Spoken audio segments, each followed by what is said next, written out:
Uma dúvida muito comum no consultório, e principalmente dos pacientes que querem fazer rinoplastia e otoplastia, é qual é a jornada que ele vai ter até realizar o procedimento. Quais são os passos que ele terá para fazer esse procedimento. A primeira etapa é fazer a avaliação e a consulta com o médico. Tá? Nessa consulta, o objetivo é, e eu sempre falo para o meu paciente, e eu quero escutar o paciente num primeiro momento, porque eu quero entender qual é o problema dele, o que ele enxerga de problema e qual é a mudança que ele gostaria de fazer. Então, a primeira etapa da consulta, eu escuto o paciente. Num segundo momento, eu explico qual é a técnica cirúrgica indicada, explico como é feito o procedimento e consigo, junto com o paciente, definir qual é o resultado possível.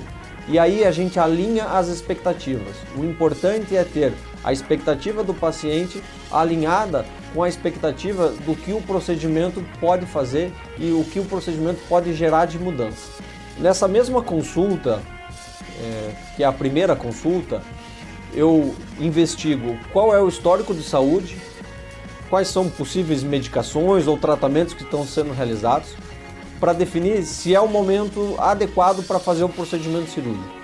E por último, é importante que você traga todas as suas dúvidas e, se possível, anote num papel essas dúvidas e faça, nem que você ache que são dúvidas bobas, irrelevantes, mas é importante a gente falar sobre todos os assuntos.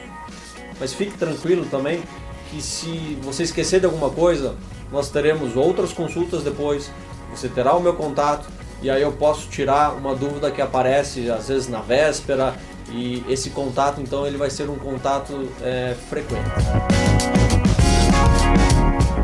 A segunda etapa, eu solicito os exames pré-operatórios.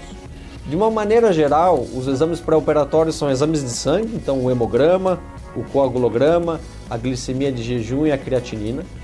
E alguns pacientes têm indicação de fazer um eletrocardiograma e outros um raio-x de tórax. Então o paciente sai com esse pedido de exame, realiza o exame. Com o exame pronto, eu vou avaliar esse resultado de exames. A próxima etapa é a gente definir a data da cirurgia. Tá? Então a terceira etapa, a gente marca a data da cirurgia e eu marco também a avaliação com o anestesista. Então é a consulta pré-anestésica. E o médico anestesista vai definir com o paciente o tipo de anestesia indicado para a cirurgia. Basicamente existem dois tipos de anestesia. Um é a anestesia local com sedação, que é a indicação, vamos dizer assim, para os pacientes adolescentes e adultos. É o mais comum ser realizado dessa forma, com anestesia local e sedação. E existe a possibilidade de fazer o procedimento com anestesia geral.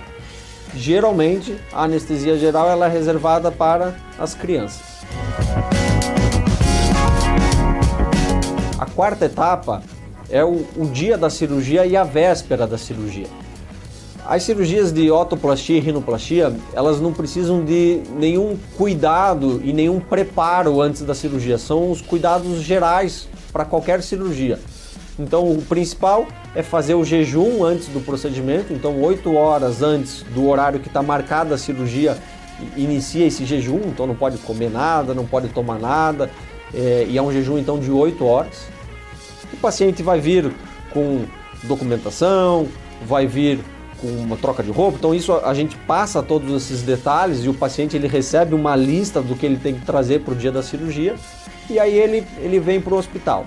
O paciente ele não permanece internado, o procedimento ele é feito como um procedimento de hospital dia, então interna de manhã, faz o procedimento e no mesmo dia ele volta para casa. A otoplastia ela dura aproximadamente 2 horas, tá? Então o procedimento inteiro dura aproximadamente 2 horas.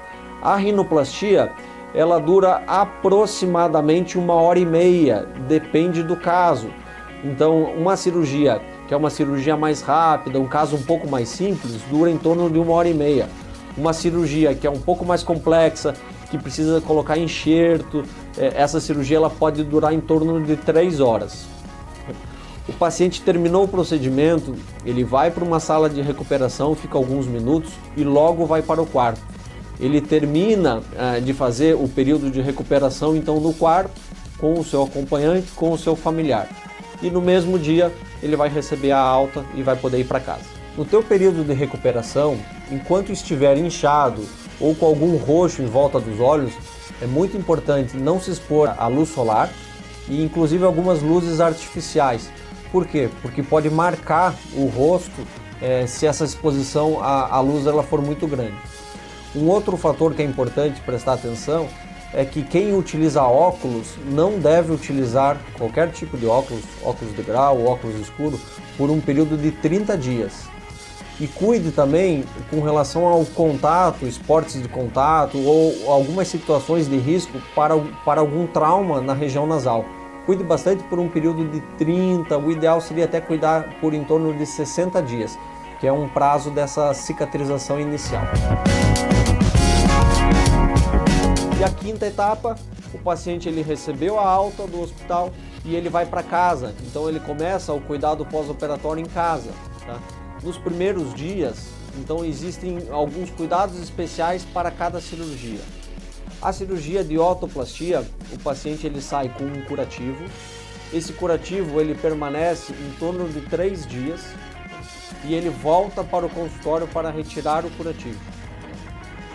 A partir do 10º ou 14º dia, ele faz mais uma consulta pós-operatória, que é a consulta de retirada dos pontos, e aí depois ele volta em torno de 30 e 30 dias. A jornada do paciente que realizou a cirurgia de rinoplastia, ele vai para casa, em casa ele começa a fazer os cuidados específicos da rinoplastia, que é o gelo, em torno de 4 vezes por dia, repouso, a limpeza do nariz, tá? E esse paciente ele volta no segundo dia para fazer uma avaliação, para ver como é que está sendo a cicatrização.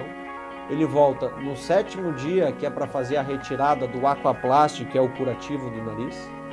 E aí ele volta com 15 dias e depois de 30 em 30 dias para acompanhar a recuperação pós-operatória.